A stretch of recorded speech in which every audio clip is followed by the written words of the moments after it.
Hello everyone. Welcome to my channel, Learn Arabic. The main purpose of this channel is to help you learn Arabic the proper way. So where should I start, you wonder? Well, you should start from the beginning by following the Letter C series. And after just 5 lessons, you'll be able to read and write any Arabic word. Then we'll go a little deeper into the grammar, vocabulary, and expressions which will enable you to use the language more freely. You'll also notice that in the description of every lesson, I'll list a number of objectives that you should check before starting the lesson to know what you will learn in this lesson. And you should also check them one more time after finishing the lesson, just to make sure that you've achieved what you'd hoped for before starting the lesson.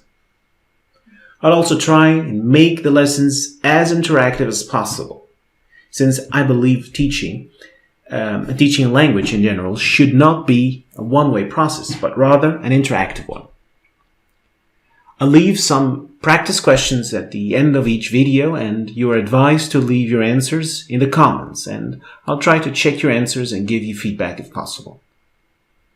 Also, don't hesitate to leave your questions in the comments and I'll answer them if possible. And remember, learning a language only requires some time and effort. So it's not impossible and is actually so much fun. It just takes some determination and perseverance to get to where you want. Good luck everyone, and see you in my lessons.